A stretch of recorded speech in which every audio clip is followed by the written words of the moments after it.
high above the clouds, where the snow never melts and silence rules the peaks, lies Mount Kailashta, divine home of Lord Shiva and Goddess Parvati. Here, the air hums with the rhythm of Shiva's Damru, the sound of creation and destruction, while Parvati's divine grace fills every corner with light. Their life was serene, a beautiful dance of love and deep meditation. But Lord Shiva often left for long journeys, wandering through forests, or sitting in an eternal trance, leaving Parvati alone in their majestic home. During one of these quiet times, as gentle rain fell on the icy slopes, Parvati decided to take a bath. She prepared fragrant oils and sandalwood paste, but a thought crossed her mind.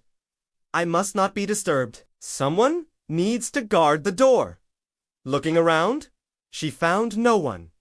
Then, a divine idea sparked from the turmeric and sandal paste on her own body, mixed with sacred water. She sculpted the figure of a young boy, beautiful, innocent, and glowing with divine energy. With a mother's love, she whispered ancient mantras, and in an instant, life entered the boy's form. He opened his eyes, folded his hands, and asked softly, Mother, who am I? Parvati smiled tenderly.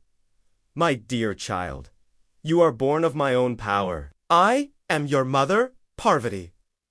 Your name shall be From now on, you will guard my home and protect me always. The boy bowed with devotion.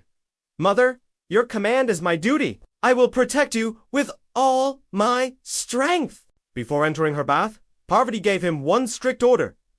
Do not let anyone enter until I finish. No one, under any condition. Ganesha stood tall at the entrance, a staff in his hand. Though young, he was filled with courage and divine purity. As Parvati went inside, even nature seemed to hold its breath, watching the birth of a destiny that would soon unfold into one of the most extraordinary events in all of Hindu mythology. Outside the sacred chamber, young Ganesha stood firm, his small hands gripping the wooden staff. He was proud of his duty, protecting his mother's privacy, just as she had ordered. As hours passed, the air shimmered with divine energy, for destiny was preparing to test this innocent boy's courage. Suddenly, the sound of heavy footsteps echoed through the valley, and a deep, majestic voice called out, Parvati, I have returned. It was Lord Shiva, the supreme god, returning from deep meditation. His body was covered in ash, his third eye glowing faintly. He approached the door of his own home, completely unaware of the young guard standing there. As Shiva tried to enter, Ganesha stepped in his path. Stop, he said firmly. My mother is inside, and no one is allowed to go in until she says so. Shiva paused, surprised. He looked at this strange boy who dared to block his path. With a gentle smile, Shiva said, Little one, you must not know who I am. I am Lord Shiva, the husband of Goddess Parvati. Let me pass. But Ganesha, loyal to his mother's command, bowed slightly and replied, You may be great, but until she allows it, I cannot disobey her. For a moment, Shiva's smile faded. He admired the boy's courage, yet his pride as the Lord of the universe was stirred. His attendants, Nandi and the others, whispered to the boy, Child, this is Lord Shiva himself. Let him enter. But Ganesha stood his ground, lifted his staff, and declared, My mother's word is the highest law for me. No one shall pass. The tension grew heavy. Even the winds stopped blowing. Shiva warned gently.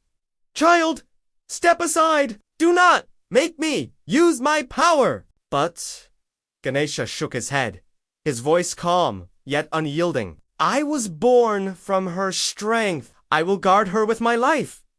That was the moment when a divine misunderstanding, born from love and duty, was about to lead to tragedy. Shiva's attendants advanced, but Ganesha fought back, fearless and strong, defeating them one by one.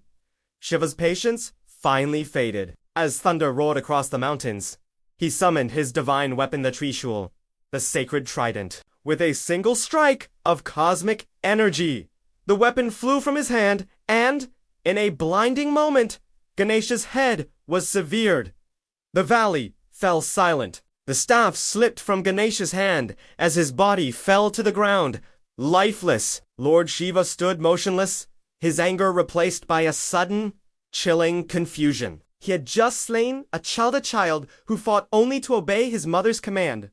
But the story was far from over. Inside, Goddess Parvati was about to emerge, and when she saw what had happened, even the gods themselves would tremble before her wrath. Silence ruled Mount Kailash as Goddess Parvati stepped out of her bath.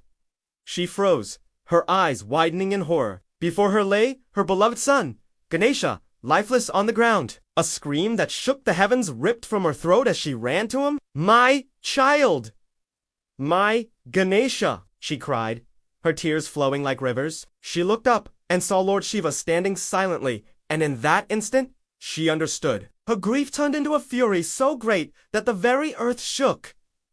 "You!" she roared. "You, the destroyer of evil, have destroyed your own son." From her anger arose Kali Durga and countless fierce forms of her divine rage. She declared, "Until my son returns to life, the world shall suffer.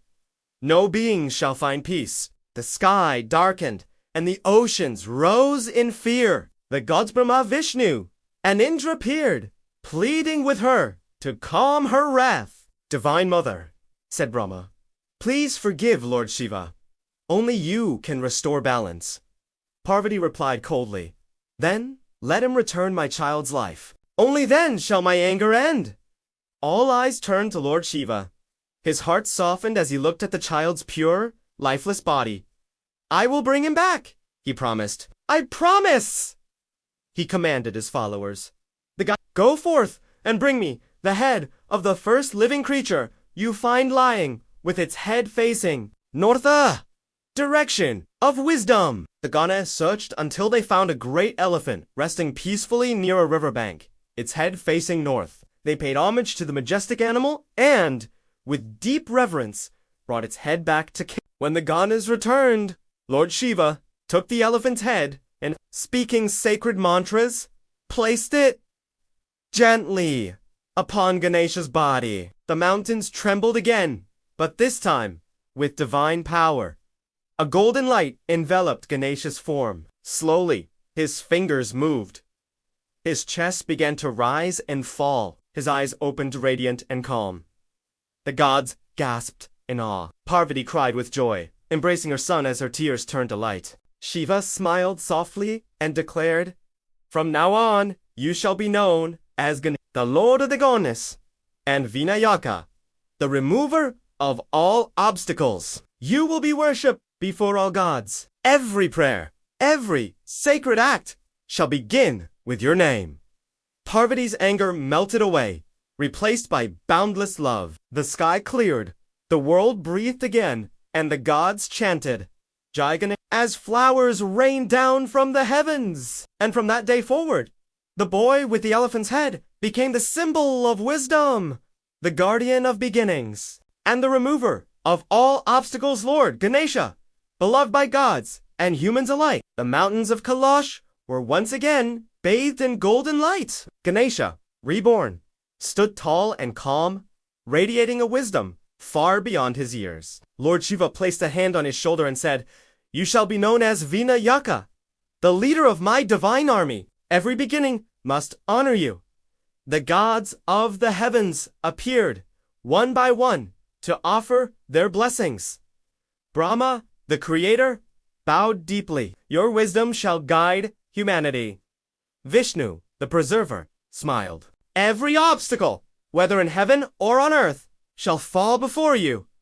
Even Indra, king of the gods, knelt. "Your courage and devotion have shown us the true meaning of Dharma." Ganesha lifted his trunk, giving a gentle blessing to all. Parvati looked at her son and spoke softly. "Let this story teach the world that obedience and devotion bring true power, while love and wisdom restore balance."